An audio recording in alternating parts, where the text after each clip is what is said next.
I know. It's always, I'm glad it worked. Yeah, it's always the scariest part, but we conquered it. Yeah, we did. So let me say first off, thanks so much for joining us, everyone who is watching, and thanks to Melanie for joining us.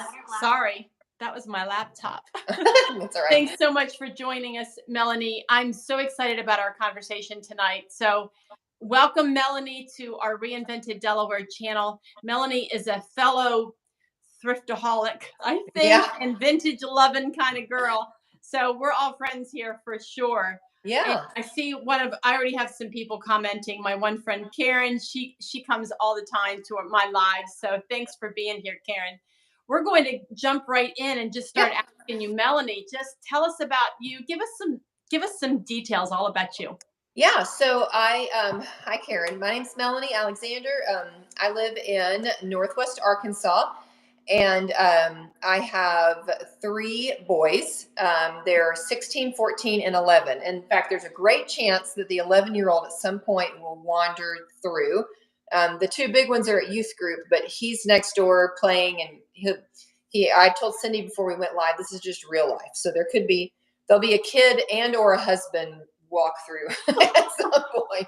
So I did just celebrate my 19th wedding anniversary, which that like Monday night, not Monday that we just had, Monday of last week. So that was pretty awesome. I feel really blessed about that. I've met my husband when we were in college, and anyway, we've just been raising kids, and we lived for 11 years in the Dallas-Fort Worth area. And that's where I started my business, Lost and Found. And so there's still, I think, a lot of people that don't realize that we're not in Texas anymore. There's a lot of people that think I'm still there. But we did move to Northwest Arkansas May of 2019. So kind of right before COVID. We got about a year pre-COVID to establish new roots. And so it was kind of a crazy time to move. But we had just a major career change. My husband had a major career change. He's from this area. And so we took our kids and headed back up here. I've got a cat meowing. I don't know if y'all can hear that, but there's a cat meowing at me. Who knows what he wants? We'll let somebody else figure it out. Yeah. So yeah, there's 2 cats. There's a dog. There's a turtle. There's a lizard. There's constant requests for more pets in our house. So the fact that it's as quiet as it is right now is pretty impressive. Well, that is awesome. I'll chime in. We have the noisiest dog on the planet living in my house. His name is Barkley, and that's very appropriate. And who knows what he will see scurrying across the yard, and he'll decide to bark at it. So yeah. I'm kind of there. And we just celebrated our wedding anniversary at the beginning of April. So we're kind of close in there. Yeah. We've been married for 40 years. Wow, that's amazing. 40 years. And our kids are grown and gone. Our youngest is 33, and we have grandbabies and all that good stuff. And I met you, Melanie, online. I searched what did I search? How to run a vendor booth or something like that. We used to sell a lot of the items that we have upcycled and repurposed. And we've done this with literally thousands of pieces over the 6 years that we've done it. Yeah. And I wanted to know how to really run a vendor booth well. So I did this search, and lo and behold, your business name popped up. So Karen saying happy anniversary to everyone. Thanks, Karen. Thank you. So I found you, and you just gave me some wonderful advice through that course that you had. I benefited from it so much. My husband said today, well, who are you going live with tonight? And I said, oh, Melanie, we're just friends. Yeah. I mean, gosh, that was probably 5-6 years ago. I mean, I think so. It was a while, and then we've just kind of kept in touch. So that's awesome. I'm really glad to hear that was helpful. Yeah, I have had, so I started a little business called Lost and Found 11 years ago. I was 6 months pregnant with my 3rd kid. So maybe not the best time to start a business, but I mean, I was just trying to bring in some extra income. And I opened up a little antique booth at a mall. And it just kind of continued to grow and morph over the years. And then I had a course that I put together for about 5 years that I taught people just how to open and run. Basically just here's what I did. and it worked well for me. And there wasn't a lot out there offering people information. That kind of world is like weirdly competitive. Like if you've ever been a vendor at an antique mall or anything, like sometimes it can be really hard to get information. If it's not, in my experience, it wasn't very open. Um, Friendly people, nice people, but nobody really wanted to share their tips because I don't know, that was just kind of the culture. And I thought, well, I think that's dumb. I don't like that at all. So I want to share what I've learned and what's worked for me. So I did have that course for a while. Closed down the course actually back in September. It was just time to just kind of, it was either time to redo the whole thing or move on. And I said, okay, I think I'm just ready to move on. But I still do talk a lot about that over on my YouTube channel. I've got a whole playlist for antique booth people and just sharing some more of that information over there. So if that's something that people are interested in, they can still find a lot of that content over on my channel. That's awesome. I know I've watched a lot of those videos. Even though I went through the course, it was just really good to hear a lot of that information. And we don't sell our items anymore. Yeah. But I'm still interested in how that business operates. You know, I mean, maybe one day we will have another vendor booth. At this point, Absolutely. Yeah. But it's just interesting to hear how other people manage to run a vendor booth because it is a job. It is a It real really deal. is. Yeah. There's no such thing as a free lunch. And so there's no just like easy. I mean, you can make it, as much, it can be a hobby or you can make it as much of a business as you want. But to do well and actually put some money in your pocket, I mean, you've got to work it. It really is a business. It really is. My experience. So, well, is that when you started collecting old pieces and vintage? so maybe, I'm probably before then, like you sent me a couple questions beforehand and I started thinking about it. And I think I started, like, I can remember having old stuff in like my very first apartment when I moved out of college, like the first time I was ever out living on my own. I was buying old stuff. And I think it was born primarily out of like a budget reasons. Like it was just easy. I discovered I could decorate for cheaper if I was buying used old stuff. And then I did just kind of like it. But I didn't grow up, like we didn't have a lot of old, my mom wasn't a collector. She was a decorator, but she wasn't a collector. So maybe I'm just kind of an old soul. I don't know. But I do know that early on, early on, just me living out single. And then when my husband and I first got married, a lot of it was born out of just, we didn't have a lot of money to decorate. And so I could go find some plates, that I liked at a garage sale and hang those on the wall for cheaper than I could go buy some new art. So I have been, for a solid 20 years, just kind of accumulating things, and it's changed what I've collected over the years. But I've always seen it just as a way to kind of decorate my home on a budget. And now it's gotten to the point that I've got some pretty quirky stuff here in my house. And it's fun when people come over because they either notice it, like there's the people that notice the quirky things and ask, and then we get to have this fun conversation. And then there's the people that just glazes right over it. And so I like that sometimes people walk into my house and they go, what is that? Like I have a little miniature toy kids piano sitting in my living room, and people will notice it, and it's not normal that you see it's like bright turquoise. It's this little teal piano, and so they're like, where did you find that? And it sparks conversation. I like having things that are different, that just doesn't look like everybody else's space. And I enjoy going out and enjoy hunting. Like my favorite pastime is to go to a flea market. If you give me a couple free hours, I'm going to go to a flea market. That's just what I really like to do. And then when you're running a booth, you keep things for a little while and then you sell it in your booth. And then you're just always kind of shopping anyway. You're always out hunting, looking for inventory. So most of the time I'm kind of out of room in my house and I have to, switch things out. I'm sure you kind of know how that goes. When we moved a few years ago, I did get the chance to kind of redo a lot of stuff, and that was exciting because I got to buy some new things. But now I'm kind of back to where I'm kind of out of room. So I'll have to sell some more stuff before I find more things to put up.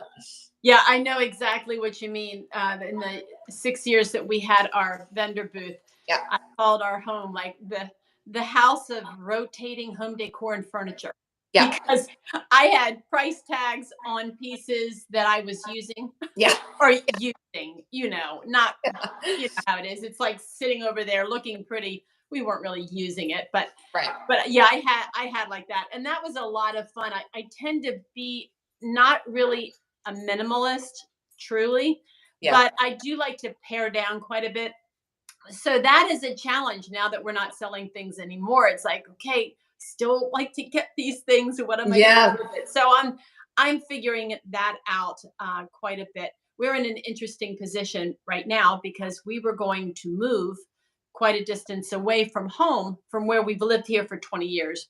And we were going to move. So I started selling all sorts of things in our house. And we're not going to move now. We've had another big change and we've decided to stay put, but my house is empty. So Ah, it's kind of fun that I'm getting to buy new old things yeah. for spare bedrooms and that kind of thing. So we're having fun. Right now I'm working on our master bedroom makeover and refresh because I had sold so many pieces in there. Yeah. We basically had a bed and that was it. So it's been kind of fun. I'm still working on that, and I've been doing some projects, and I'll share a YouTube video of the final reveal of Yeah. that. But I have some blog posts about it. Um, yeah, and speaking of the notes, I had to print them out because I just wanted to make sure that I covered everything here. There Yeah. was so many things I wanted to talk about. So tell me some of your favorite collections. What are some of the favorite things for you to collect? Yeah, so I grabbed a couple things. One of the first things that I really started collecting were flow blue pieces.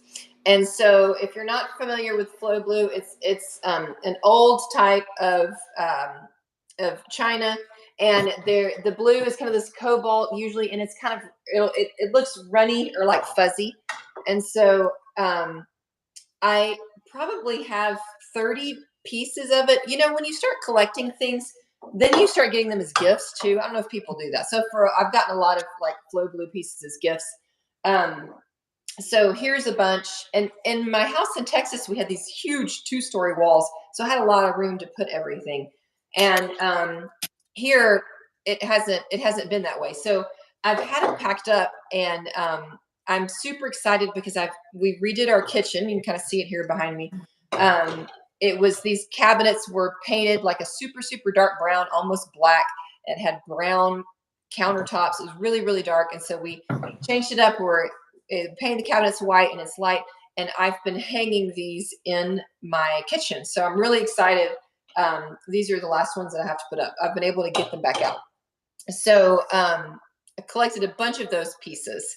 And Karen says she likes those too. Yeah. Yes. So I first learned about them from Miss Mustard Seed. I was a big Miss Mustard Seed blog reader and fan, and she talked about Flow Blue, and I just started seeing them everywhere. So um, and then something that's kind of funny, and I guess this is kind of what I've gotten known for on YouTube, because I literally get messages from people at least once a week. Somebody will message me. I collect vintage Last Supper prints, so you may be able to kind of see. I've got one right here, Oh, that's beautiful. and this may be, well, I don't know if we can get. There's another one up there. So this is the first one I ever got, and I bought it from the antique mall where I had my very first booth for a long time in Texas. And then I found this one when I was out shopping for booth inventory. And I was like, hey, that kind of matches. Those would look really cool together. And then the next thing I know, like I just kept buying them. And I counted before we came on, and I'm up to 19. so Oh my. so I have a lot now. And the funny thing is people will, like, I've started getting them in the mail. Like people will send them to me. I had a fantastic YouTube viewer like drive through town and message and say like, I found this one. Can can I show it to you? Or can I bring it to you? And I was like, absolutely. So I've got them all hanging in one hallway. If we want at the end, I can unplug my phone and take you guys on a quick tour. But and then just not long ago, like somebody else sent me one in the mail. So they're all prints. I have a couple plates, like some wood carvings, And the one I was hunting for the longest was one that was paint by number. That was what I really, and that one took me probably 5 or 6 years to find. And I finally found one at a big event that we have here called the Junk Ranch every year, like 2 years ago. And so that was my find. Someone asked a question about the kind of plate hangers that I use, and I just use those cheapy metal ones. Um, so some people have the ones that stick and hang, or kind of just the metal ones. I buy just the big metal pack of them of various sizes off Amazon, and those are the ones I use because none of my plates are in. A lot of them are chipped. They're not necessarily in amazing condition, and I'm kind of okay with that. And so I know some people don't want to use those metal hangers because they're afraid they might kind of chip or damage the plates. But most of mine are kind of that way anyway. But like these plates are all hanging with those metal plate hangers, and they're just the most affordable option for me. So that's what I use. I wanted to answer that. Yeah, I agree. And I saw that question pop up. And I have one of the things that I like to collect is ironstone. My first ironstone piece was given to us after my mother-in-law died 40 plus years ago. Wow. I still have it's a pitcher that it's huge. It's at least a gallon. And they used it every night for iced tea at the dinner table. Wow. So I don't know where she got it from, but that was kind of the thing that started me on that. In fact, where is that piece? Well, it's all the way over there, so I won't get that now. But my love of ironstone and some transferware or printed dishes, I like those. There's probably a better name for that. And I have them on my back wall. I'll grab one so that person can see the kind of hanger. Oh, this still has the price tag on the plate. Okay, yeah. So you use the same one. You use the same kind that I use. Yeah. They come like in a variety pack. And that's what I did. I bought the variety pack. After this video, I will link the pack that I bought down in the description. And then anybody that wants to grab them. But the variety pack had this size. And then you see all the variety of right, like your big ones. Yeah. Because you do need different sizes for different size plates. Yeah. Yeah, definitely. I've even taken out some of the springs if I couldn't get a size just right. Like if it didn't work, I just took my wire cutters and cut them so that it would work, so that I could get rid of some of the excess and made it work. And I actually have a video about how to hang plates on a wall like this. I hung them in the shape of a Christmas tree. Yeah. I wrote a blog post about it, and I made this Christmas tree out of some of the colorful plates. I have some green ones back there, and I had some red ones that I hung. It was really kind of pretty. And the topper was a butter pat. It was a square butter pats, and I turned it on its side, and I did not have a hanger for it. So one of my other YouTube and blogging friends named Wendy from WM Design House, she gave me the idea with old teacups that she hung on her Christmas tree. And to hang them, she used a little dollop of hot glue on the back of it and put a piece of wire in the glue while it was still hot and made a loop. And I tell you what, it hung so well. So that's what I did with the butter pat. And it was my little star at the top. It turned out so good. It was so good. And people are loving that video a lot. But go ahead. It's amazing how much decorating you can do with plates. I mean, just plates. Like I like travel plates too. Those kitschy ones that are like for each state, Florida. And, you get the Florida plate with all the different little monuments or whatever, the Texas plate. And so I have a collection of those too from different places that we've lived. And none of them are hanging up yet because I'm waiting to have like 10. I think you need to have a lot because they're kind of colorful too. But I mean, like what a fun, maybe take a whole wall, and just fill up a whole wall with those. And they're some collectible plates can be expensive, but you can find really inexpensive plates for a couple bucks, at the thrift store. And I like having different things on my wall rather than just kind of, some art that came off the shelf at Target. Nothing wrong with that. There's a place for that too. But I really think plates are so versatile. There's so much you can do with them. And you can find them typically for really inexpensive. I love your idea with the Christmas tree. And I remember seeing that. That was super cute. That was fun. Just on that wall alone behind me, I've had so many different arrangements of Yeah. plates, uh, all different plates, and sometimes the same plates. And I would give everyone a tip: just lay it out on the floor, or if you have a Hmm. large dining room table, lay it out on the dining room table, and kind of get some placement ideas that way before you start hanging things on the wall. Yeah. Now, in my bedroom makeover that I'm doing, I have a faux fireplace made out of a door. I'm so excited for everyone to see it when I get that video done. But I'm going to take and make like a spray of plates that is kind of not symmetrical. It'll Yeah. come from one side and spray over top of the mantle on this faux Yeah. fire. It'll look so cool. I Yeah. can't wait to do it. But I'm still collecting plates and also lids. Like I have some ironstone lids hanging Yeah. on the wall. They're beautiful to hang on the wall as well. So before we get off the subject of Yeah. dishes, which is my one of my favorite things to collect, you showed that flow blue piece, and Yeah. I recently found, there goes my dog. I recently found a piece that I want to ask your opinion about. So let me grab it Oh, really okay. quick. Yeah. Let's do it. I found this at a little antique shop, Ooh, yeah. and it The black. has that same Hmm. flow where that ink flows out. And I know that Yeah. that's the process Yeah. of, but So do you some know of what? them will be black. You can, if they're not as common. You can also have, sometimes they'll be like a navy blue. See how like this one is a little bit more of a navy blue Yeah. than this one? And they do have black too. It just wasn't quite as common. But yeah, it's the same kind of piece. That looks like a really old piece. Yeah. I think it's super old. It's one of those stemless, whatever it's Uh-huh. called, I without the love it. mantle. It's called something. And I think I only paid about, somebody's saying something here.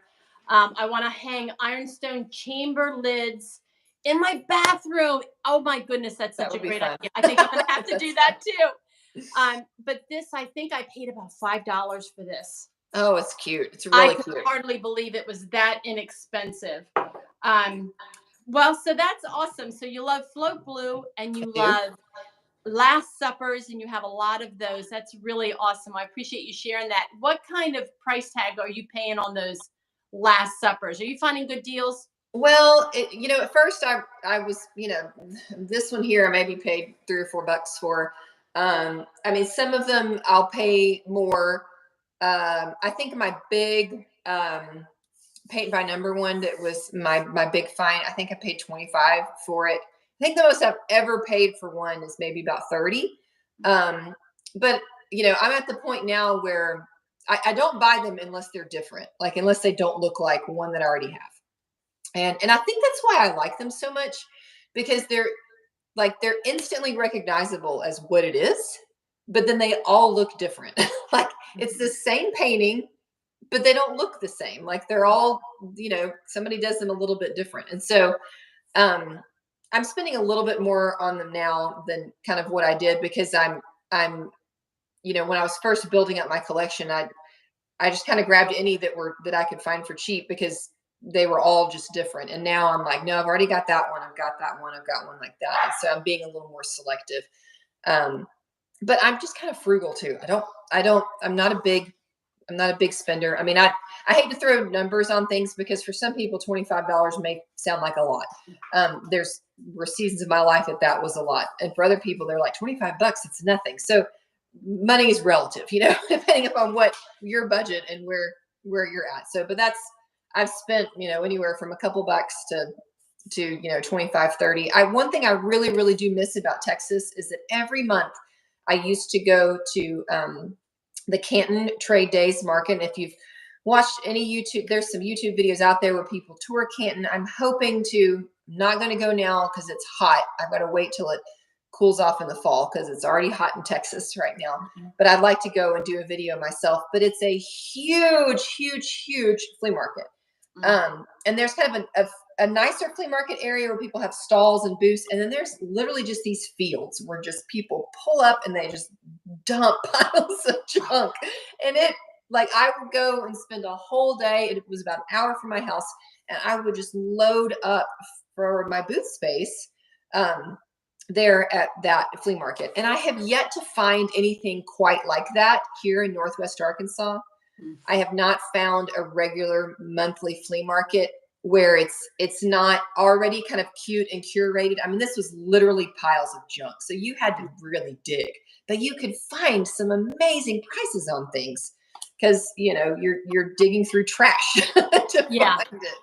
I know And what you mean. One of the things that we love to do is go to auctions. And yeah, yeah, I've been told that the auction that we are only about 15 minutes from this place, that it's pretty unique compared to many auctions. And I have some auction videos if anybody wants to go watch those. Um, but the things that we get are just unbelievably cheap. I yeah, just unbelievably cheap. And when I have told people, from other areas, what we've paid for certain things, it's hard for them to believe. There was one time there was this one of the dressers that I bought. Okay, I'm thinking of two different dressers. One I bought at a yard sale and another one, but we come across a lot of this nap mhm, joinery dressers. We really, for some reason in this area, have that. And one we came across, I think we paid about $25 for this dresser. It was unbelievable. I barely had any repairs, and we don't mind doing repairs. It's one of the things that my husband and I, mostly my husband has become very skilled at it, but we don't mind doing that. But we only paid $25 for that dresser that was middle 1800s for sure. yeah, And yeah, then another one I found at a yard sale on the way to the auction, yeah. and it was $30. And I looked at it, and it was in good working order. Nothing was wrong with this thing, but it was out in the grass, like in this yard. And I thought, okay, let's just take a look at it. So I pulled open the bottom drawer, and it was crawling with ants. And I'm like, Oh, okay, it's no big deal. I yeah, have a truck. I can do it. So don't you know, the guy that sold it to me for $30, he and I loaded it up in the back of the truck, and I thought we'll take care of this when I get home. So I used a lot of bug spray and a lot of, yeah, and it sat out in the sun, and I hosed it, but we got rid of every little ant.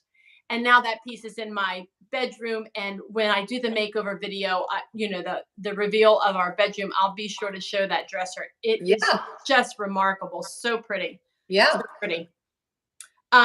So you've already told me some of the ways that you've decorated with vintage Mhm. pieces, like your Last Suppers and the plates. Are there some other tips that you can give about how to decorate with? Let's first of all, before I say that, let's give people an idea of how to decide what to collect or what to curate for their home. Like Yeah, people say to me, "How do you know what to get?" So, what kind of tips do you have for that before we talk about yeah. other ways to decorate? Well, I think you got to pay attention to kind of what you're drawn to, because not everybody has the same style. Um, I there are things, some YouTube videos that I watch, some people blogs that I read, and I'm like that. Like they're finding great pieces, but they're not quite my style, and then vice versa, right? So we had this young couple that we mentor. They just bought their first house, and we went over to visit with them, and like they want it all super clean and modern, which is not like all of my stuff is super old, and so they don't want my flow blue plates, like that's not what they want. So, but they could still be looking and thrifting and finding some cool mid-century, like clean lined, glassware or old, furniture or even art. I mean, you don't have to, like, thrifting and antique doesn't just mean shabby chic, and that romantic style. So I think you got to pay attention to what you like. Um, and I do a lot of vintage art. Like I'm kind of always on, if I find some great vintage art, then I grab it because there's just a lot of places that you can use art, like especially little small art. I don't know if you guys can see, but like I've got a piece, kind of hanging right up there. Yes, I Like, love that. that's a piece of art. Um, and I've got these two.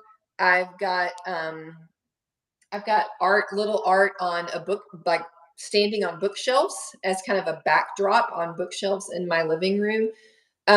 So and most of it again is inexpensive. It's got pretty colors in it, and then I kind of use those colors to draw the rest of kind of the inspiration for my room. So our mantle is vintage art, um, and I can find so much more of that for so much less than if I go and buy like one piece somewhere. Mhm. So and I I think like one thing that you have to remember, like you just have to be patient because every time you're out looking, you're not going to find something. Sometimes you're going to spend an afternoon at an antique mall or a flea market or a thrift store, and you're really not going to find anything that you love. And just because it's cheap doesn't mean you have to buy it, right? Like we've all been guilty of that. Well, it's just $1, or $2, right? And then you're like, I don't love this. So you have to be patient. It takes a while. Like it takes a while to find that thing that you need for this spot. And you don't even necessarily know what you're looking for, but you know it when you're going to see it. So vintage decorating is not fast decorating. It is very slow decorating, patient decorating. But I think it's really a way to just, really kind of build a cool, collected and unique look that's, different than what you're seeing elsewhere. And also like be okay with using items in ways that they aren't necessarily like just repurposing them. And you're so good at that. You have a really good creative way to repurpose and redo items. But architectural pieces, shutters, windows, um, like the big tobacco baskets were a thing for a while. I had a big tobacco basket in my room, hanging on a wall. I mean, like even just your suggestion about hanging the pot lids on the wall, like that's obviously not their function, but you're reusing them, or a collection of cool baskets. Like just you sometimes you got to kind of think outside the box a little bit. And one these are so hard to explain. I'm going to try to explain it.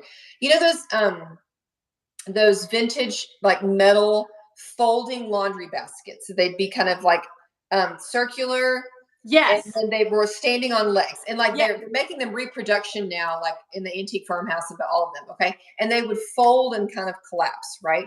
Well, I found one of those in somebody's yard in a trash pile one time. And they also had with it like apparently shelves that you could put down. And so it was this metal, like circular metal, and it had all these folding little triangles, and then you could kind of unfold it. And it was a shelf that would collapse and go in one of those laundry baskets. I found two of those. And I hung them on the wall in my kitchen. And one of them I kind of opened up and folded out, and one of them I folded in, and they just looked like geometric art. They were so interesting and so cool. And I think they're still up in my attic as I talk about them right now. Yeah. But I just love their shape, and that they provided some texture and something different, and they took up some visual space, but they weren't, busy, colorful things. So, I guess those are really some of my best tips is like be creative, repurpose things, and be patient with your hunt. Um, and just focus on the things that you like, things that speak to Mhm. you. And then you can always I am always on the lookout for old books, because those are just great fillers. If you can find old books in a variety of colors, then you can use those in your vignettes and your displays on your bookshelf, to kind of fill in your spots and to change the heights of your displays. So, and those, usually you can get for really inexpensive, out at the thrift store and places. So, You really can. I would add two things to that. If you're on Pinterest, and if you are, go ahead and follow me. Are you over on Pinterest, mhm, Melanie? I Okay, am, yeah, go ahead and follow both of us. Melanie's at Lost and Found Decor, and I'm at Reinvented Delaware. But one thing you could do is start a board yeah, and start to search out ideas of things that you think you might like and start saving them to that board. And the yeah, interesting thing is, after you've saved several things, you're going to see some common ground absolutely, there. And that will help you to get an idea of what to start looking for when you shop. Another tip would be, when you're out shopping and you're nervous to buy because do I really like this or not? You're not really sure. Take some pictures of things and then go home and think about it, because believe me, there will be other good deals. There will be something else Yeah. out there. But if you go a day of shopping and you look at those pictures on your phone, it's kind of like that Pinterest board, and you can see some more common ground of things that you like, and then you can go from there. And if you're shopping for furniture pieces, what I would suggest is any room that you think you need a piece of furniture for, keep it on your notes app. For instance, in your spare bedroom, you need a dresser to fit the wall that measures this and that. And Yeah. keep those measurements in your notes, because if you are out and you've decided what kind of furniture you like, you might see that piece of furniture and go, "Oh, I really love it, but where will it go?" You grab your notes app, look it up, and go, "Oh, it'll go in that bedroom perfectly." And then you'll know that it's going to go there without trying to just go by your memory. My Yeah. memory stinks. So I use my notes app for things like that all the time, and it really is helpful. And I've been seeing a lot of comments pop up, Yeah. so we're going to make sure that we come back to those. I've got my Absolutely. computer open, so we're going to review back over those questions for sure. But let's see, is there anything else I wanted? One last thing I wanted to ask you about is any kind of makeovers. What kind of makeover? Now, I know the answer to this question, but what kind of makeovers have you done in your years of being in business? So I'm I and I'm kind of known not so much on YouTube, but over on Facebook and some of my other social medias and my blog. Really, I'm a furniture painting girl. I started like probably 2 years into having my booth was when chalk paint was kind of coming to the market, and I just loved. Have been painting furniture for my house, for 20 plus years, because again, I would just get stuff that would be free. And I'd be like, well, how can I make this look how I want it to look? And so the first thing I ever painted was with a can of pink spray paint. That was what I used to paint something. So I've used it all. I've used all the options available. Um, but I started painting stuff and became kind of one of the first people in my mall that was painting furniture to sell. So I kind of got branded as like the painted furniture lady. And then a few years into being into business, a line of paint came out on the market that was a little unique, a little different. It's called Fusion Mineral Paint. And on a whim, I said, like, nobody in Texas was selling it. I think it had literally been out like 6 months. And on a whim, I was like, I'm going to apply to be a retailer and maybe sell this paint. And like the next day, they were like, you're approved. Oh, So then I said to my husband, so I'm going to sell this paint now, and so we kind of bought into that. And I already had my blog going. And I asked them, I'm like, can I sell this online? And they were like, sure. And so I just started, I was already painting furniture on my blog. And so I just started using Fusion to paint furniture. And then I would, I had a little shop where people could come buy it. And so that was now, I guess, 7 years ago. So for the past 7 years, like the bulk of what I do is ship furniture paint online. Like I sell Fusion Mineral Paint in my online store all day, every day. So in fact, that kind of took over my business for quite some time. So I did really have a focus on that for several years. I was doing a lot of painting to showcase these products that I was representing. But I'm not doing as much painting now, just because I don't have the space for it. I did have my own brick and mortar store for the first 2 years when we moved here, and that was great because I could paint and I could leave it there. I don't have a good workspace here in this house. So I paint kind of when necessary. And I did just paint my dresser and a pair of nightstands for my own master bedroom makeover videos. There's kind of a series of 3 of those over on my channel. So I am a big believer in painted furniture. I also have, I have stuff that I don't paint. Like I have a wooden table here. I have a wooden hutch over there. I'm not, you got to paint everything.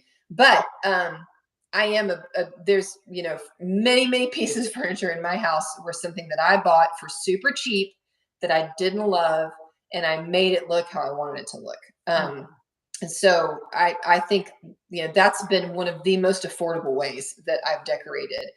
And, you can take something that's really not in that great a shape, like that's really hurting cosmetically, and paint covers a multitude of sins, right? Like it just covers a lot of that up, because I don't have a lot of that repair skill that you do. And let's be honest, like stripping and restaining and refinishing something is a lot of work. And so I've done that a time or two when I've really wanted to. But then other times I'm like, this would just look gorgeous in this light shade of green, and it takes care of a lot of that.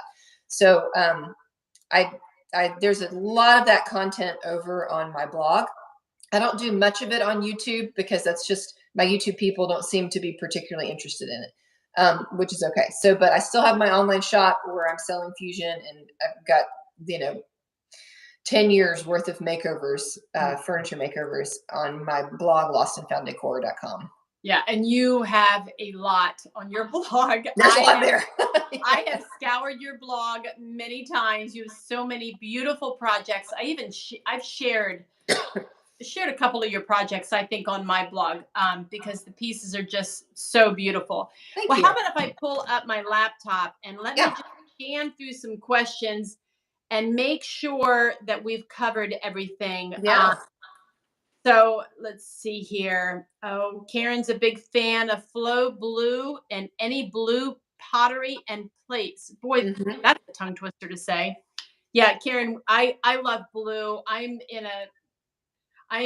currently changing some of the color scheme in my home, and blue and green are colors that I'm leaning towards right now. So some of the pieces that I've painted, I've reupholstered a chair recently. I'm looking at it over there, and it's a long series on my YouTube channel. It has blue in it. So Karen, I'm right there with you with blue. Somebody asked about the plate hangers. We got that. Oh, Karen is also curious about the wooden hanger that you see when you move the camera. Looks like a platter was in it. Oh, that's right here. Oh, yes. Yeah. So that is, it's a plate rack, a vintage plate rack that I think I paid $5 for it at a flea market a long time ago. And I applied some hemp oil to it. I love hemp oil. I know you've used that too. It's just kind of a wood polisher. So thanks. My husband turned on. I'm starting to lose my light in here. Oh, yeah. But yeah, that's what that is. And it was just, it was just a flea market find. And it's kind of stayed with me in my kitchen through a couple moves that we've had. That's a great way to display the plates. Yeah. I love that. Yeah. My tailored home says that she wants to hang those ironstone chamber pot lids in the bathroom. I love that idea. In fact, I have 3 chamber pot lids that I'm looking at right now. That's going in my bathroom. That is a fun idea. Yeah. Someone says here, which do you prefer, trendy, antique, or vintage, or timeless? That's an interesting question, because I do feel like the word vintage has a different meaning depending on the person. For instance, vintage to me is the ironstone that I love. But if you search vintage online, a lot of times it comes up mid-century, and it's a whole different look. And I know that there's a difference between vintage and antique. Do you know what that difference is? I think antique has to be 100 years old. Okay. I think, or maybe it's 80. I can't remember if it's 80 or 100.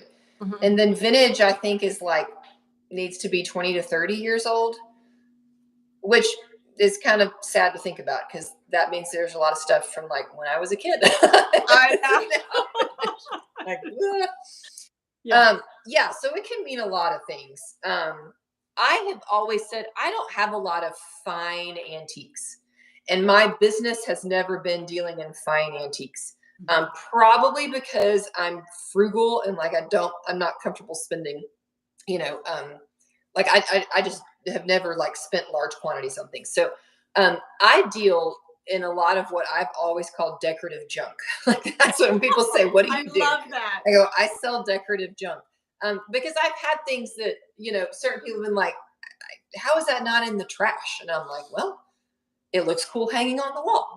And so somebody, stuff that condition, like the book value, if you're going to go to an antiques roadshow and have a book value, my stuff probably isn't worth that much. I may have a few pieces here and there that are, but that's typically not the kind of stuff I'm getting. I'm finding things that I think have just some age, some patina, and that I just think are really interesting, and that kind of create that, that look that I'm going for. I don't have anything like, I also have 3 boys. And so, I did, kind of go through a phase where like I loved cane and I was buying these French cane chairs. I think I had 3 and all of them got holes punched in them within like 6 months. And I was like, I can't have this kind of stuff in my house. This isn't working for my life with these children that I have. So some of that, I think I just adopted, kind of maybe a little bit of a lower end style because I just couldn't keep that up in my home. So, I have kind of lately been a little intrigued with the grand millennial look. And so kind of chinoiserie and some of those more kind of higher end, collectible pieces or like some nicer traditional pieces. I'm intrigued by that look, and I've been trying to add a little bit of that in here or there. I can't do a whole home in that. Like I don't know that I could pull that off. It's a little too formal for me.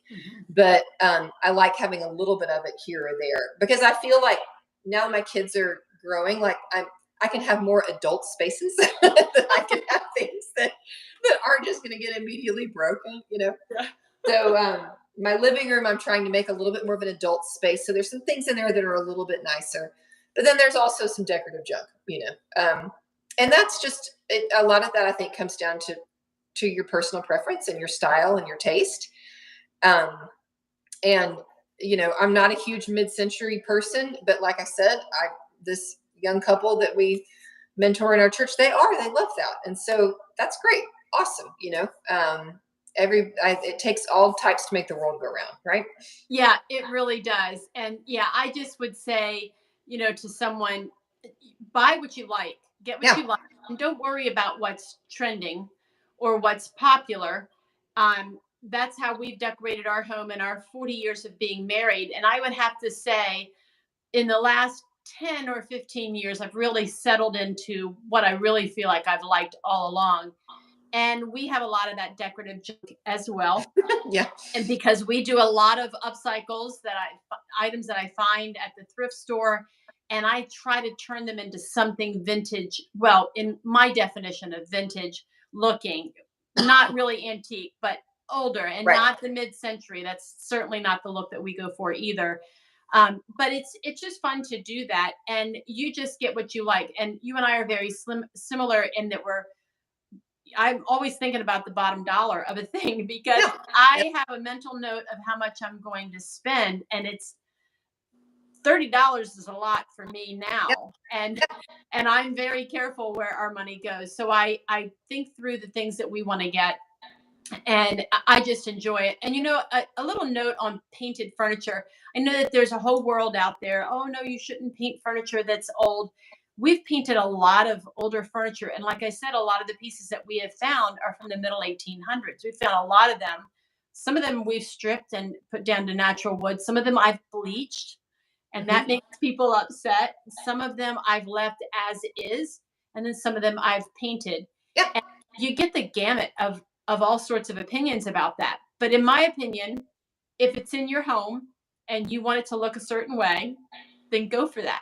Like, yeah, just, yeah, it's yeah. your house.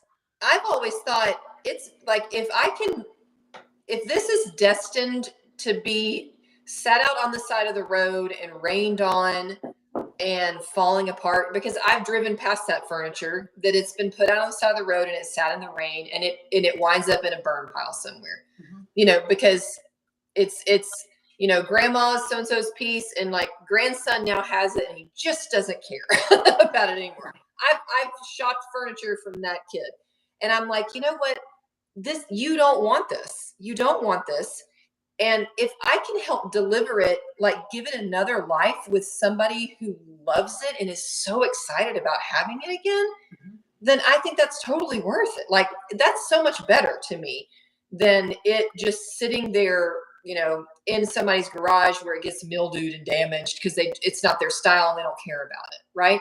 Yeah. Because again, everybody's got different tastes. And also just because something is old doesn't necessarily mean that it's valuable. Like there was a lot of mass market furniture that's old too, right? People go, oh, that's really old and you're going to destroy the value. And I'm like, some of it it isn't, again, doesn't have that book value because there's a ton of it, out Yeah. there. And real wood pieces, they can have a lot of lives. I've painted something before that was natural when I was working on it, a little secretary desk. And I found 3 other colors of paint on it. So it had already been through like 4 lives. Like, that's the great thing about it. It's like, hey, if you don't like it in a few years, then take the paint off. Like that old good wood stuff, it can withstand that. So, there's certain things that yeah, I wouldn't touch, just because, again, they do have like some really high antique value. But I'm with you. I think that it's just, one, if it's in your home, then you do what you want. And 2, I see it as a way to help something be loved again and enjoyed and appreciated. And the style comes and goes, we are in a little bit of a dip, I think, in painted furniture right now, and that's completely fine. And so it doesn't mean that it was a mistake to paint everything. It just means that styles are changing a little bit. And so it'll go back, and then give it in another 10 years, it'll be back. That's just, Yes. it's going to do that. Yeah, definitely. Yeah. One more question, and then we're gonna get ready and close out here. But Karen says, I think I heard 100 librarians and antique book collectors cry when I gutted a 180-year-old book, probably. But Karen, if you enjoyed the process of what you did with that old book and you're still enjoying it, go for it. Absolutely. Just go for it.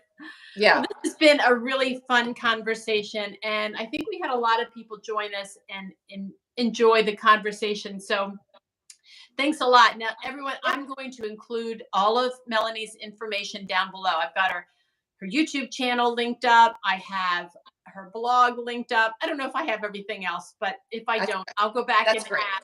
Okay, well, you'll be able to find her through those 2 things for sure. Somebody does have one more question. What's replacing painted furniture? What's replacing painted furniture? I don't know. Have you heard any talk about furniture not being painted anymore and being something different? I'm just seeing, I'm seeing more mixtures of natural wood pieces, stained wood pieces being mixed in with painted pieces.